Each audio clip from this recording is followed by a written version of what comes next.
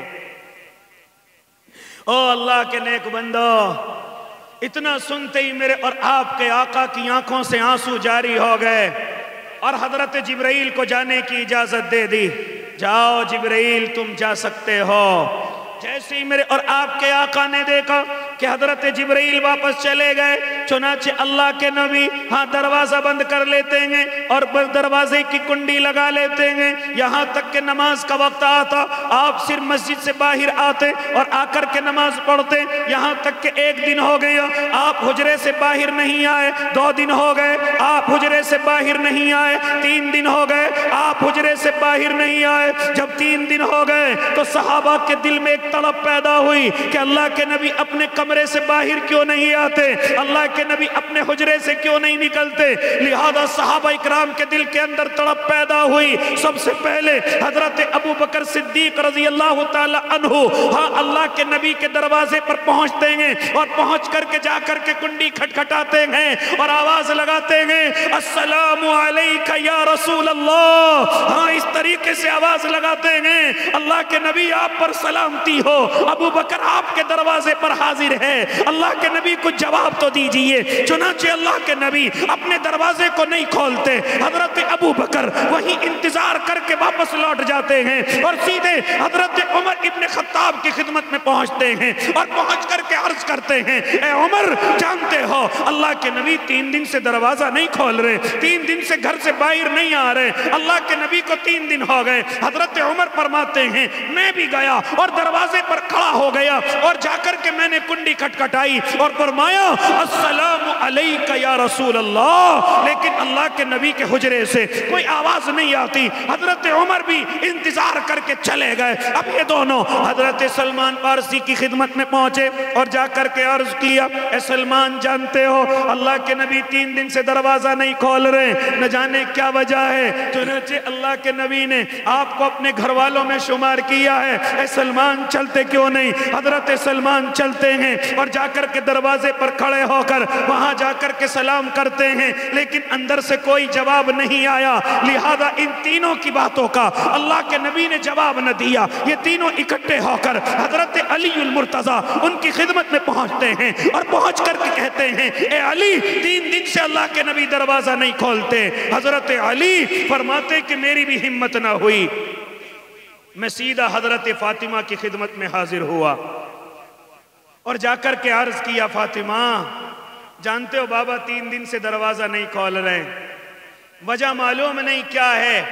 حضرت فاطمہ کو جب معلوم ہوتا ہے آپ اپنے حجرے سے نکلتی ہیں اور جا کر کے دروازے پر کھڑی ہو کر فرماتی ہیں السلام علیک یا رسول اللہ، السلام علیک یا حبیب اللہ۔ چنانچہ اللہ کے نبی نے جب دیکھا کہ میری لخت جگر دروازے پر آئی ہے، میری نور نظر دروازے پر آئی ہے، فوراً آپ دروازہ کھول دیتے ہیں۔ حضرت فاطمہ اندر پہنچ جاتی ہیں اور فرماتی ہے بابا آپ 3 دن سے دروازہ نہیں کھول رہے، آپ کے دروازہ نہ کھولنے کی وجہ کیا ہے؟ چنانچہ حضرت نبی علیہ السلام اپنی بیٹی فاطمہ سے فرماتے ہیں اے بیٹی جانتی ہو آج سے 3 دن پہلے حضرت جبرائیل میرے حجرے میں آئے تھے اور انہوں نے جہنم کے درجات بتلائے تھے، انہوں نے جہنم کے طبقے بتلائے تھے، اور جانتی ہو اے فاطمہ انہوں نے فرمایا تھا کہ جہنم کے پہلے درجے کے مستحق میری امت کے گناہگار ہوں گے، میری امت کے گناہگار جہنم کے پہلے درجے میں ہوں گے۔ ہاں جب سے میری آنکھوں میں آنسو ہیں اور برابر مستقل میں سجدے کے اندر پڑا ہوا ہوں اور اپنے اللہ کی خوشامد کر رہا ہوں، اپنے اللہ کو راضی کر رہا ہوں۔ ہاں جب آج 3 دن ہو گئے تو میرے آنسوؤں کو دیکھ کر حضرت جبرائیل آئے تھے اور آ کر کے مجھ سے کہا تھا اللہ کے نبی آپ اپنا سر اٹھائیے، آپ اپنے چہرے کے آنسوؤں کو پوچھئے۔ اللہ کے نبی اللہ کی طرف سے یہ وعدہ کیا گیا ہے کہ ہم قیامت کے میدان میں آپ کو آپ کی امت کی طرف سے خوش کر دیں گے۔ کیا کر دیں گے؟ وَلَسَوْفَ يُعْطِيكَ رَبُّكَ فَتَرْضَىٰ، اے محبوب ہم قیامت کے میدان میں آپ کو راضی کر دیں گے، آپ کی امت کی طرف سے آپ کو راضی کر دیں گے، آپ کے امت کے گناہگاروں کی طرف سے آپ کو راضی کر دیں گے۔ جانتے ہو پھر کیا فرمایا تھا میرے آقا نے؟ اے فاطمہ جانتی ہو جب تک میری امت کا ایک ایک گناہگار جنت میں نہیں چلا جائے گا فاطمہ میں راضی نہیں ہوں گا، میں راضی نہیں ہوں گا۔ جب تک ایک ایک میری امت کا گناہگار جہنم سے نہیں بچ جائے گا، جنت کے اندر نہیں چلا جائے گا، میں تب تک راضی نہیں ہوں گا یہاں تک کہ ایک ایک گناہگار کو لے کر کے جنت کے اندر جاؤں گا۔ یہ کس کے جملے ہیں؟ یہ کس کا وعدہ ہے؟ یہ میرے اور آپ کے آقا کی کوڑھن ہے، یہ میرے اور آپ کے آقا کی تکلیف میرے اور آپ کے لیے ہے۔ لیکن آج مجھے اور آپ کو کیا ہوا؟ انہی کو یاد نہیں کرتے، انہی کو اپنی زندگی کے اندر لے کر کے نہیں آتے، انہی کے مطابق اپنی زندگی نہیں گزارتے۔ ارے ان کی زندگی خالی نمازوں کے اندر نہیں، ان کی زندگی خالی روزے اور زکوٰۃ اور حج میں نہیں، ان کی زندگی خالی لمبے لمبے سجدوں میں نہیں، بلکہ ان کی زندگی آؤ تمہیں بتلاؤں اس مختصر سے وقت میں کیسے بتلاؤں۔ ارے میرے اور آپ کے آقا کی زندگی یہ ہے کہ آپ مظلوموں کو سینے سے لگاتے ہیں، آپ غریبوں کو سینے سے لگاتے ہیں، یہاں تک کہ غریبوں کو اور کبھی مسکینوں کو آپ نے حقارت کی نظروں سے نہیں دیکھا، آپ نے ان کی غریبی کی وجہ سے ان کو کمزور نہیں سمجھا، بلکہ آپ غریبوں کو سب سے زیادہ اپنے سینے سے لگایا کرتے تھے اور فرمایا کرتے تھے اے میری امت کے مالداروں سن لو، اے میری امت کے مالداروں سن لو، یہ جو میری امت کے غریب ہیں، یہ جو میری امت کے کمزور اور مسکین لوگ ہیں، انہی کے صبر کی وجہ سے اللہ تمہارے کاروبار چلاتا ہے، اللہ تمہارے کاروباروں کو اور تجارتوں کو چلاتا ہے، اللہ تمہیں انہی کی برکت سے دیتا ہے، لہذا ان غریبوں کو گری ہوئی نظروں سے نہ دیکھا کرو۔ میرے اور آپ کے آقا سب سے زیادہ غریبوں کو اپنے سینے سے لگاتے اور فرماتے تھے اور سن لو امت کے مالداروں، کل قیامت کے میدان میں یہ غریب مالداروں سے 40 سال پہلے جنت کے اندر چلا جائے گا۔ اور پھر فرمایا تھا میرے آقا نے کہ 40 سال نہیں بلکہ میرے اور آپ کے آقا ارشاد فرماتے ہیں کہ میری امت کے غریب مالداروں سے 500 سال پہلے جنت میں چلے جائیں گے۔ تبھی تو فرمایا ان غریبوں کا خیال کیا کرو۔ اسی طریقے سے جو تمہارے محلے کے یتیم ہیں، جن کے سروں پر ان کے باپ کا سایہ نہیں ہے، جن کے سروں پر کوئی کمانے والا نہیں ہے، ارے ان کا بھی خیال کیا کرو۔ ارے تم خیال کرنے کی بات کرتے ہو، یہاں تک فرمایا میرے آقا نے کہ اگر کوئی کسی یتیم کے سر پر ہاتھ رکھ دے، صرف ہاتھ رکھ دے، ابھی خرچہ کوئی نہیں، ابھی کوئی اس کے لیے خرچ نہیں کیا، صرف یتیم کے سر پر ہاتھ رکھا ہے، جانتے ہو کیا فرمایا تھا میرے آقا نے کہ تیرے ہاتھ کے نیچے جتنے بال آئیں گے اللہ اتنی نیکیاں تجھے عطا کرے گا، اللہ اتنی نیکیاں تجھے نوازے گا، جتنے بال تیرے اس یتیم کے ہاتھ کے نیچے آئیں گے اللہ تجھے اتنی نیکیاں عطا کرے گا، اتنی گناہ تیرے اللہ معاف کرے گا، اتنی درجات اللہ تیرے بلند کرے گا۔ اسی لیے میرے بھائی، میرے اور آپ کے آقا سب سے زیادہ مظلوموں کو سینے سے لگاتے، سب سے زیادہ غریبوں کو سینے سے لگاتے، سب سے زیادہ پریشان حالوں کو سینے سے لگاتے۔ اور جو عورتیں بیوائیں ہو گئی، جن کے سروں پر شوہروں کے سائے نہیں، ان کے شوہر ان کو چھوڑ کر کے اس دنیا سے رخصت ہو گئے، میرے اور آپ کے آقا ان کا بھی خیال فرماتے تھے۔ تبھی تو میرے اور آپ کے آقا نے ارے جتنے نکاح فرمائے ہیں، آج دنیا شور مچاتی ہے، لیکن معلوم کرو ان لوگوں سے، معلوم کرو علماء کرام سے، اللہ کی قسم صرف حضرت عائشہ کے علاوہ جتنی عورتیں میرے اور آپ کے آقا کے نکاح میں آئی تھی،